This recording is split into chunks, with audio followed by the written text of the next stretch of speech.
Reka tubashimire kandi tubaha ikaze mwe mukurikira amakuru n'ibiganiro tubagezeho gatanu kuri gatanu n'amakuru mukurikira ku muyoboro wa YouTube wa Rwanda Top News. Tubaha ikaze mu makuru yacu kandi twizere ko mumeze neza. Twize cyane rero, reka tunyarukire muri Repubulika Iharanira Demokarasi ya Kongo. Abariho duhera amakuru yacu. Amakuru ari kuvugwa muri Kongo nuko imirwano yongeye kubura hagati y'umutwe wa M23 ndetse n'ingabo za Kongo Fardc mu gace ka Sake. Mu yandi makuru kandi muri Kongo nuko ngo bagiye kujya bicira ku karubanda abasirikare bakekwaho gukorana n'umutwe wa M23. Mu yandi makuru kandi tuyakomereje mu Burundi nuko Evariste Ndayishimiye ngo yaje gukora impinduka mu gisirikare. Mu kanya ni makuru yacu ku buryo burambuye.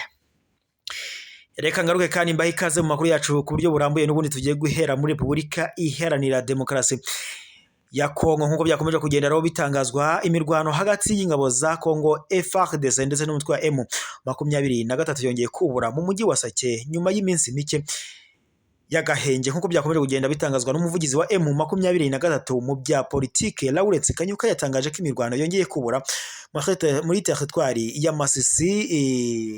Nkuko byatangajwe rero bikaba byabaye kuri uyu wa gatandatu. Nkuko rero yakomeje kugenda abishyira ahagaragara, Yirukanye yavuze ko ingabo z'ihuriro za Kongo FARDC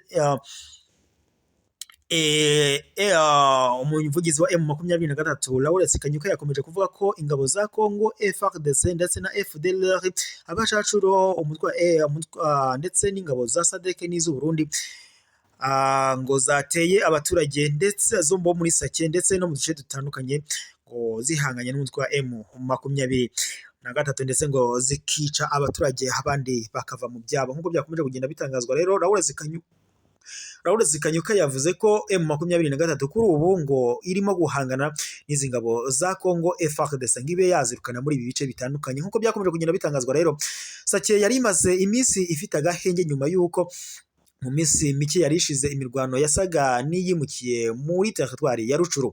Nkuko byakomeje kugenda bitangazwa rero, mu minsi yashize ibice bikikije uriya mujyi wa Sake byabereyemo imirwano idasanzwe, aho rero ingabo za Kongo FARDC nabo bafatanyije ku rugamba bashaka kwirukana umutwe wa M23 muri ibi bice bitandukanye bya Sake igenzura. Mu yandi makuru kandi akomeje kuvuga muri Kongo nuko igihano cy'urupfu cyongeye kugaragara cyangwa se cyongeye gushyirwaho muri Repubulika Iharanira Demokarasi ya Kongo. Nkuko byakomeje kugenda bishyirwa ahagaragara rero, mu busanzwe bivuga ko iki gihano cyari cyarakuweho ndetse bikavuga ko uwagikatirwaga aho kugira ngo abe yakicwa ngo yakatirwaga igihano cya burundu. Gusa kugeza kuri uyu munsi wa none igihano cy'urupfu cyongeye gusubizwaho muri Repubulika Iharanira Demokarasi ya Kongo. Nkuko byatangajwe rero, bivuga ko iki gihano cy'urupfu cyari kimaze imyaka igera kuri 21 kidakoreshwa cyangwa se kidashyirwa mu bikorwa muri Repubulika Iharanira Demokarasi ya Kongo. Ubu rero kikaba cyasubijweho ahanini mu rwego rwo kwivuna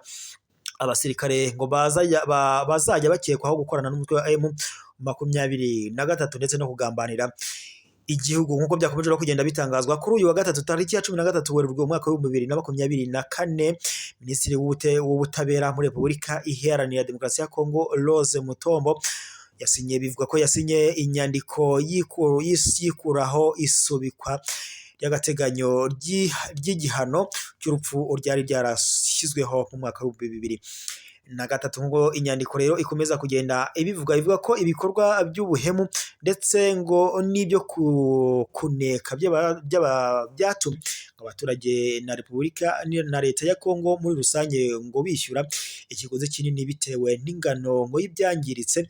Ngo yungamo kandi ikomeza ivuga ko gusubizaho iki gihano cy'urupfu ngo bigamije kuvana abahemu mu ngabo za Kongo FARDC ndetse no guhagarika ibikorwa by'iterabwoba ngo n'amabandi yo mu mijyi ngo itandukanye biganisha ku mpfu z'abantu. Kuko byatangajwe rero kwa Atwani Felix Tshisekedi, biravuga ko igihano cy'urupfu cyasubijweho mu gihe ingabo za Kongo FARDC zimaze imyaka irenga 2 zihanganye n'umutwe wa M23 ndetse umutwe wa M23 ukaba ukomeje no kuzitsinda, ari nako wigarurira ibice bitandukanye by'umwihariko byo muri Kivu y'Amajyaruguru. Nk'uko amakuru akomeza kugenda abikira ahagaragara, biravuga ko uyu mutwe wa M23 ukomeje kugenda wigarurira uduce dutandukanye tw'intara ya Kivu y'Amajyaruguru, ndetse amakuru akanavuga ko Fardc ubu yananiwe ngo kuba yahangana n'uyu mutwe wa M23 ngo ibe yakwigarurira ibice bitandukanye M23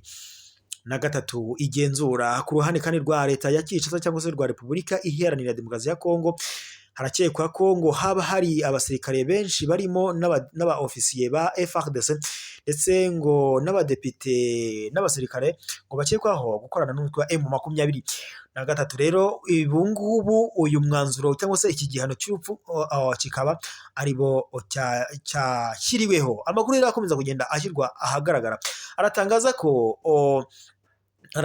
bamwe mu bakorera mu nzego z'umutekano ngo muri Repubulika Iharanira Demokarasi ya Kongo, ubu Kongo yemeza ko yamaze gutegura gahunda yo kwicira ku karubanda abasirikare bazajya baba bakekwaho gukorana n'umutwe wa M23 ndetse no kugambanira igihugu muri rusange. Mu yandi makuru kandi tuyakomereje mu Burundi, perezida w'u Burundi Evariste Ndayishimiye biravuga ko yakoze impinduka mu gisirikare. Nk'uko byakomeje kugenda bishyirwa ahagaragara, n'amakuru yatangajwe avuga ko perezida w'iki gihugu Evariste Ndayishimiye ubu yamaze gukora impinduka mu ngabo z'igihugu cyangwa se mu gisirikare cy'u Burundi. Nk'uko byatangajwe rero, perezida Evariste Ndayishimiye w'u Burundi yakoze impinduka mu gisirikare bivuga ko izi mpinduka zasize ahinduriye imirimo abarimo General de Brigade Erindizigiye, ngo byasaga naho akuriye ingabo z'u Burundi ziri mu ntara ya Kivu y'Amajyaruguru. Iteka rya perezida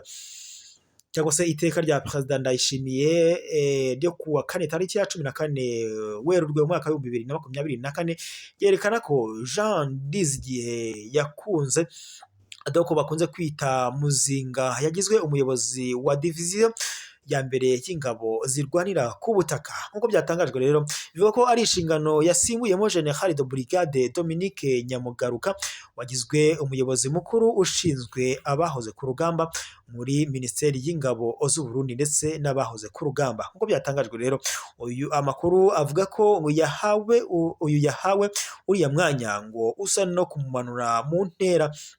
Ibi rero bikaba bibaye nyuma yo kunanirwa ngo kurwanya umutwe wa Red Tabara, ubwo ngo wagabaga ibitero mu minsi ishize mu Burundi mu ntara ya Bubanza. Nk'uko byakomeje kugenda bitangazwa rero, amakuru akomeza kugenda abishyira ahagaragara, bivuga ko undi yashyizwe mu mwanya ari Koloneli Oscar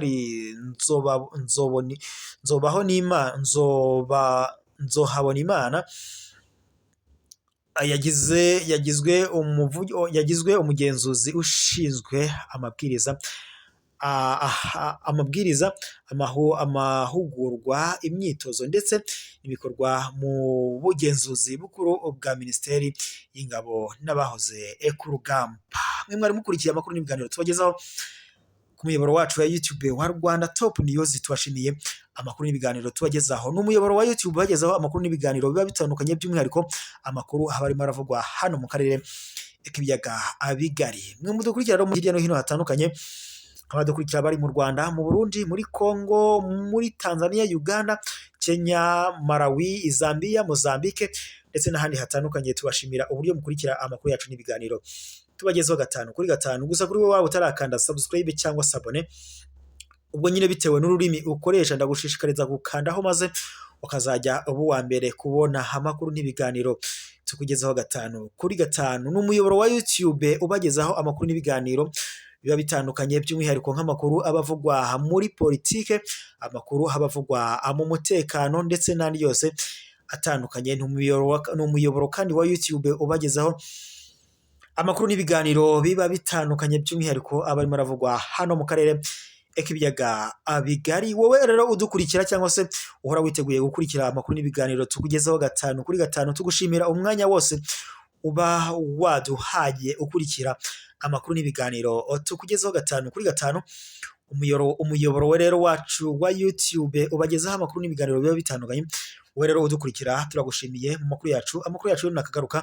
Ukomeza kugira impagarike n'ubugingo, amakuru yo ni akagaruka.